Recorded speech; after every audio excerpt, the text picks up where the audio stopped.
Alright. If you did, I can repeat titles of this. I saw the whole video. Okay. The idea is you use the video, you use extracts in your write-up, but also sometimes when you talk about the clarifying questions, if you've got some and you talk about some of your responses or your feedback, it's nice to have those in as well. It just adds to a little bit if you So can. we should have the pushing and positive feedback. If you can report it. You can write about it, but if you want to share it and then respond back, I think you could break it down that way as well. But it's nice to have so you can listen to it again and catch the essence of it. Okay. This freedom there is about giving evidentiary warrants, so you can't put everything in. You pick pertinent pieces. So for example, with the one I saw with Nicholas going through the 4, I actually think that John and Brandon could take that extract of Nicholas, talk about the 4 pieces, and when you write your blog, you say, a student came up with, 4 pieces. He mentioned ding, ding, ding. You can click to Nicholas and say, here were some of our responses, or this is what I thought afterwards, and write your response back. If you wanted to play, you could write it, but you could also then do a screencast of yourself responding back as well and talking about it. So it is a written text, but if you want to put in video to support things, just have the video so you just don't go, here's the feedback, here's this, describe what we're seeing. Describe what we see, but if you want to then do a quick review at the end and just capture like 2 or 3 minutes, and I'm riffing on this, it's the idea of like, go with your gut, but yeah, slices of information, slices of video, tell me what you see, explain what you see. Have the tuning protocol, and if you want to end with your own conclusion that is a verbal, your own narration that's not written, great too. So you're just playing with it. G-Money, go for it. I was just curious, since they're not like a part of the SOL, what made you choose Rastafarianism, Mormonism, and Scientology? I just basically kind of wanted to expand because I feel like a lot of times you're limited with the SOL standards. Like the SOL standards are just the 5: Buddhism, Hinduism, Islam, Judaism, Christianity, and this was just kind of my way of kind of covering the requirements, but also expanding. Also, I just kind of thought those were cool religions that a lot of people follow and a bunch of interesting things. Especially Scientology and Mormonism is pretty, a lot of people that talk about it. And Right. Yeah. I don't want false information to be prevalent. Yes. Other clarifying questions? TSAP, you're moving. Are you thinking, or No, you just... I'm in the most awkward position to do this, so it's really hard.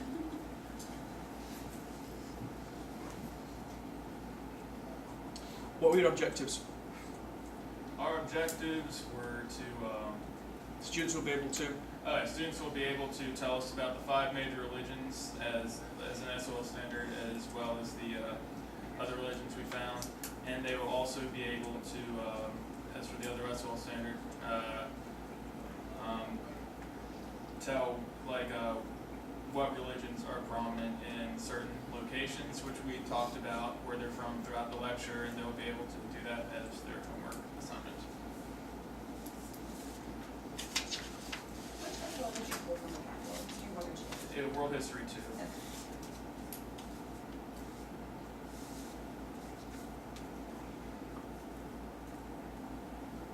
2. At this stage, when you look at your big question, do they answer it yet, or is that coming later? Would you say that that big question is, for other... So where does this lesson fit into what would you imagine coming before and after?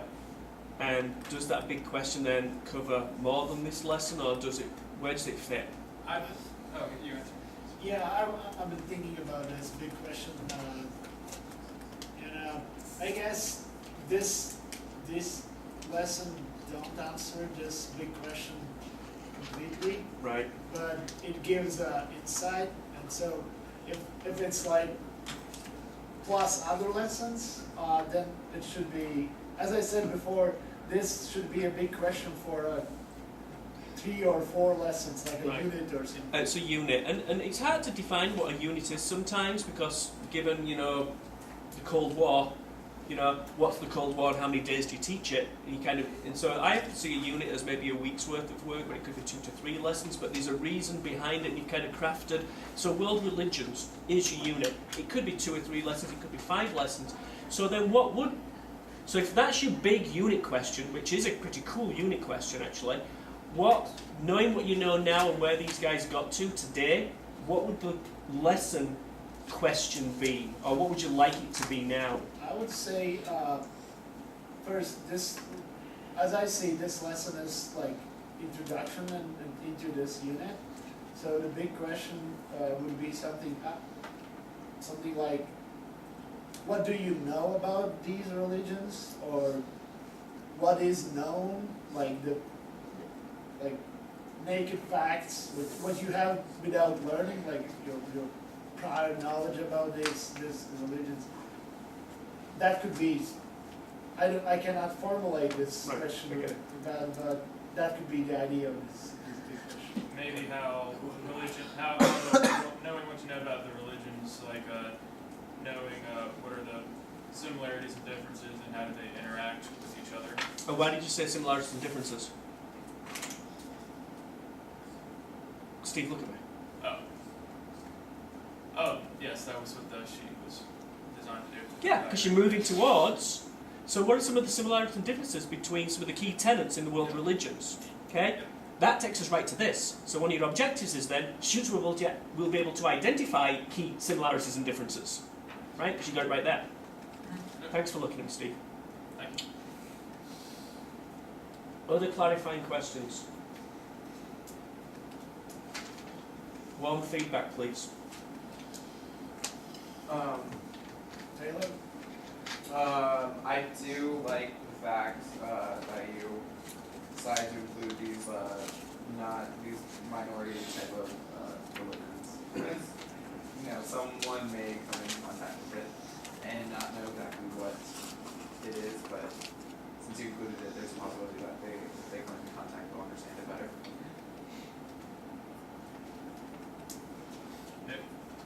Actually hesitant to speak, but I really enjoyed it overall. The one thing I really loved was the first activity where you asked the students to say what were like the 5 like major wars, movements, etc. that are based around religion. I love that. I also I loved this. I thought it was great. It was really, that's a major component to world religions, and I feel like it's overlooked, and I love that connection to geography. So I thought that was great. And overall, it was, I also really enjoyed the Venn diagrams too, just because I'm a visual learner, and so I'm just a huge fan of those. So, yeah, great job. Thank you. I thought your Just Do It was a great way to get the lesson started, and it helped people to, like, I think about different events and brought perspectives too, which was really interesting, and it made me think a lot, so I really liked it. Tap your prior knowledge, get over it, and focusing on. Going off of what Katie said, I can't remember who it was, I think it's Francis, who, like, when we were going over it on the board, you kept asking why did you pick that, and you kept leading questions, so I thought that was a really good way to keep it going, not just being like, okay, that's the answer, let's move on, like actually wanted some reasoning. Yeah, and Robert, you're really good at going through the motions of what's expected of a teacher. The way like you would react to certain things going on in the environment, just like dead on, and you would encourage people when they made comments or give positive reinforcement. You even threw out there that it's like that was a really great comment. You should like join this club at the school. It was really it was really well done in that area. It really felt like you were in the classroom with students. I thought Neil's lesson video was very engaging. People were interacting with each other and interacting with you as the instructors. Yeah, I'm not sure if you had spiraling questions, but it would be good to see, because you seem to be able to ask really good questions of people when they were pulling things out in the structure. And I do like anything that does compare and contrast and encourages people to try and make those type of different connections. I think is always a very powerful way of ratcheting up thinking about events or themes or concepts.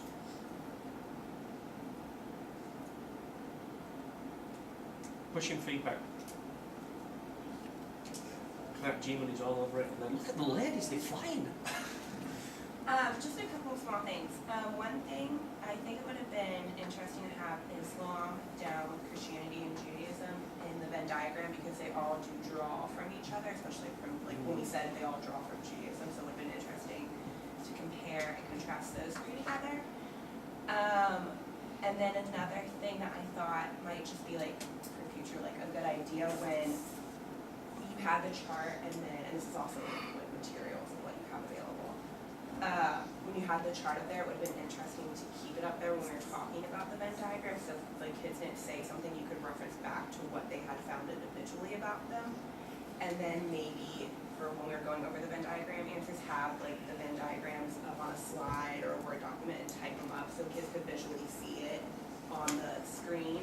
And then another just small thing, because we had talked about it on Tuesday during one of the presentations, how much kids need directions constantly, like you think they understand it, and you're like, no, you need to like have it written out all the time, is put where they're gonna, for their homework, put where they're gonna find these countries, like should they go back to the religion fact website, or you know, what exactly do they need to do, even just saying like go to www.religionfacts.com, or would, you know, just in a small direction. No, I really good. I was just gonna say one thing about your chart, like I like the chart idea. The only thing I would maybe suggest is, when I was doing it, I didn't know exactly, like it says beliefs, traditions, and practices, but we also brought in, a lot of people were like talking about like the holy text and like other components of each religion, so maybe like in your charts have some like outlines in there, like what you want, like maybe like what the holy text is, like what, you know, just like wording that. So what could be included in that? I get that. So what could be included? Founder, if that's a word. Text. Like maybe a date, year. Yeah. Key, like what is it, like Ten Commandments, and then, what's that called? They're like Believe. I'm trying to think. Yeah, it's like principle. I don't know. Yeah, no, I don't know. Yeah, but Holy give it. text. Yeah, holy texts. Guiding Guiding principles might be another way. So it's like, so then you can say, well, this is what I want them to get. Yeah, and just that it organizes the information like just a little better. Just want to add to that really quick. Also, I think that you should have added location, only because you wanted our homework to be based on location. That's And the that- only reason I say that. That's nice because you put location there. You've got children who may not have internet access and stuff at home if you do it for homework, and so at least they've got something to pull from that they could, you know, they could work with off from the textbook as well. So yeah, that's another. So no, go. No, I was just saying location, you could have like where it was founded, and then like if, or for the homework, like where it's primarily, so they can compare and contrast, see where it's moved to, like with India, like it's mostly, I think it's mostly Hindu now, but Buddhism was the main religion when it was founded there.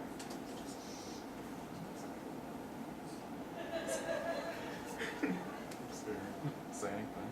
No, Laura's going to go first. Okay. Okay, so this is sort of going off of Katie's. I just thought maybe that because this worksheet was so big and there's so much to do, maybe we could split it into groups. Maybe, because I didn't get through all of them. I mean, I don't know if you guys were allotting more time in your like real lesson, but I don't know, I felt like I didn't have enough time to really like research and then write it down. So maybe you have like a group and one person is a researcher, one person is like order, you know, all the different, like we've done before, all the different roles, so. And then you can share it, and then you can get all the information down. And so it's also for certain students who are just that's overwhelming. You know, like what is it, 7 or 8 of them say, oh, so just give them one. We've got a group. It might help with a time issue. And like Brandon said, there's always time issues, and sometimes expert groups, and then not as much time, but then sharing adds the time. But you know you've got control over what information's there. It's up to you, big guy. Do it. Me? Okay. Yeah, throw it down. Throw the Okay, gauntlet. first off, I really did enjoy it. You know, if he never says that to you guys, next semester, and he just says, 1, da da da da, 2, da da da da, you know he hits it. So, oh no, I'm really stumped.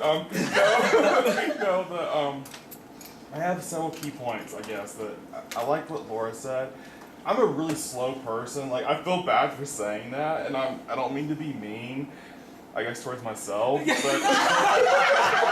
can apologize later. did it to critical yourself. myself, I know. But I mean, I got through like half the chart, and I was still like, holy crap, there's, there wasn't, I don't know, I was just really confused, I guess, or just kind of slow for the research. I wish there was more like, okay, pick one thing out of this, or something like that to make it kind of smaller, time-wise.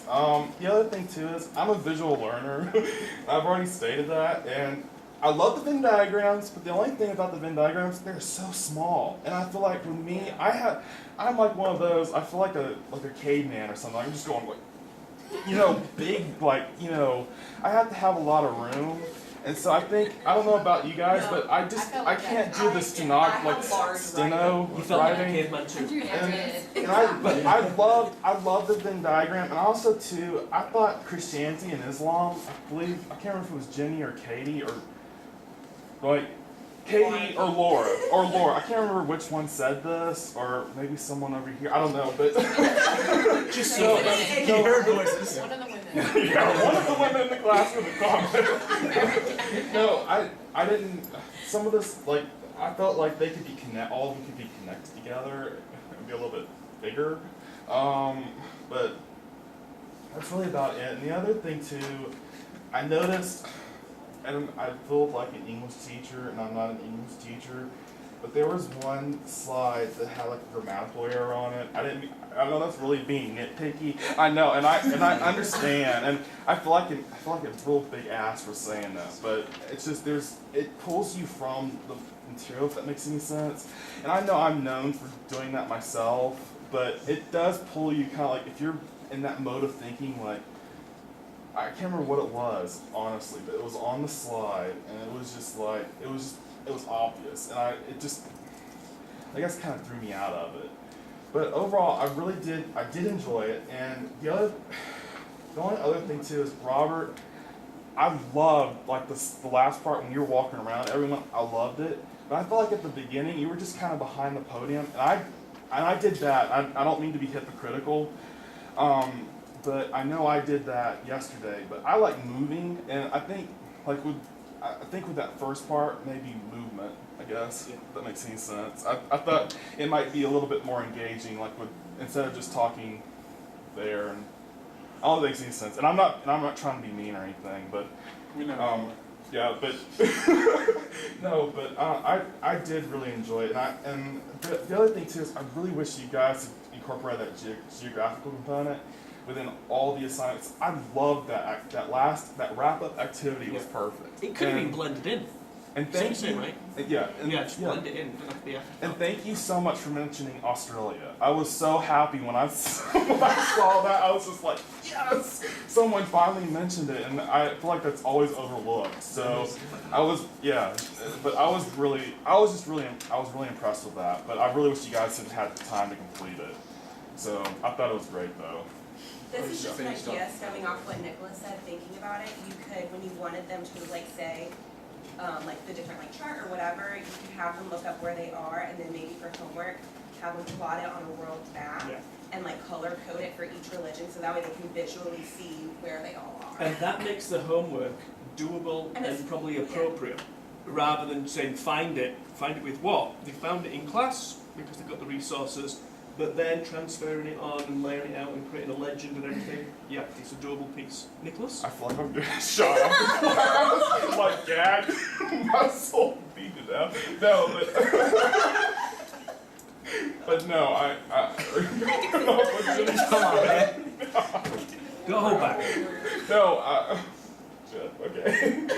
No, I believe, like, my CT does that she actually assigns maps, and so, like, we did the trade routes, and we've literally done that with review, and that would be something great to do, is to, have those religions and have those things, so, but yeah, I think it'd be cool. It'd be a cool idea in future classroom. And this is what's missing from kind of teaching as well. And it's nice when you've got a partner and stuff, when you've got a co-teacher. The idea of you guys just riffing on each other and coming up with ideas, and it starts to tighten it up. But sometimes it's an isolated job, So it is nice to get other social studies colleagues saying, what type of things do you do? And steal ideas, adjust and make them. So this is a good conversations to have. Ryan, I didn't mean to cut you off. I just wanted. I realised when I started talking, you've got your hand up. Sorry. Yes, I think you guys should reword your lesson objectives, just because I think one of them said students will look at, and I felt that your objectives were more of like leading you in what to do, whereas it should be, specifically say like students will be able to something using something, so it states literally the expectations that you plan to see from them. So, and so that's mainly for you and other teachers that were to look at your lesson to see exactly how you're assessing, just to make it easier on yourself. That's it. That's great. And what I would like you to do is I want you to watch the beginning of the class itself, and the just do it. I love the just do it, which is really like the starter, the do now. That comes first. So think about order. What you should do is you start with that. You don't have to talk. You could have some annoying kid keep coming up and going, I really love this class, I've got it. But you deal with your students, you take attendance, but the kids are doing the work. So you start with the do now. Then you can take that and say we're going to move into the questions. Then you throw down the guiding question. Objectives are up, they're really fast, they're really pointed, it's only 2 or 3, so when an answer says, you don't have to read all this, I'm like, damn right we don't have to read it, don't even have to see it, Just give us like 2 objectives, bing bing, for this lesson, and it's just that pace. So the pace through, but start with the kids doing something, set them up to work, and then move through. And think about that, as opposed to just trying to go through, I know what you were doing the check off, but that check off is a kind of a routine that kids get into, and they do it, but it can be paced and it can flow instructionally to kind of go, you started, we've got you thinking, we've got your prior knowledge, here's the big question, here's what you're going to get out of it, and it's going to link back to the assessment, now we're rolling. And here's the theme, culture and cultural diversity, mixed demand type of thing. So it's a pacing thing that it'll come, but it was the check off. I know exactly why you were doing it that way. Yeah. And now. So, but check off, just do it always first, get your kids working. Other thoughts? Comments back? Other thoughts first, I think you gave me time. I do have Yes. one comment. I would encourage you guys and anybody else who teaches about world religions to do the necessary research behind teaching these lessons, because there were times where it seemed like y'all were struggling to respond to student questions, and there were some generalizations that were circulating around, and there was no challenge to those generalizations. So it really is necessary to do the research behind. And you could have children who are, Jewish, Muslim, in your classroom as well. And then you don't want them to suddenly feel like, oh God, I'm the spokesman again for the whole Jewish population. Or I'm your token Muslim today who's got to have to correct this. So you have some stuff in there. And another idea, this is the only other one that you could do, is create your own cards with exactly what you've got in here. And so instead of having them search the internet, if you didn't have internet access, you've got all the materials that you exactly want. Kids can move, you throw them on, kids can play with them, or they create the cards and then do the compare and contrast to save time. I do like going to the internet, locating material, as long as I know where I'm going, so I'm not going to be overwhelmed. So I do like your comment about which websites to go to, and even reminding them or say, this is where you're going, because I know the firewall's not going to block you. I know this is where the reliable information is as well. Comments back? I'm sorry about the grammar in the slides. Don't worry about it. I actually would appreciate that you actually correct me, that it would help. Other thing about this chart, I kind of agree with his suggestions that first there should be like more explicit what should be in these charts, but I kind of believe to this idea that students can write down what is important for them. Not saying you have to look for this, this, and this, but if they have this resource, they will find what is important for them. And if he can explain why is it important, that's the best thing. And I really suggest, I really agree with this, that it was too much. like, it should be a group work, or it should be like less religions. I actually heard somewhere in seminar that kids can pay attention only for 3+3 things, so this is 8, so it's a bit too much, but yeah, that's what we should take it down. What else? Maybe just time-wise, the Just Do It went longer than I thought, which was actually a good thing, because I thought we had a lot of good conversation and like personal input in it, so we chose to let it run, but in context of the time, we went a little bit over, maybe we should have cut it short, I guess. And I like this comment about to do research before teaching things. That's definitely true, but yeah, we should do that, exactly. Yeah. And Nicholas, you were being kind of butt again. But I have to agree with a lot of your comments, like how we could have tied the geography section into everything. I really liked that. And we did kind of cover some of that just through just natural conversation, but maybe make more of a point to tie that in. I liked it. And yeah, I really enjoyed your comments. Thank you. Loved it. You were even critiquing yourself. That's awesome. That's remarkable. I've never seen anything like that. Never had anything like that. It's absolutely brilliant. Alright, thank you, gents. Nice job. I think what it comes down to is the tuning protocol is really important, and it's this notion of, you know, throwing stones, glass windows type of thing. It's like whatever you say, also what you recognise should be improved. Remember that's for yourself as well. But it's like thinking like a teacher. It's a window into that.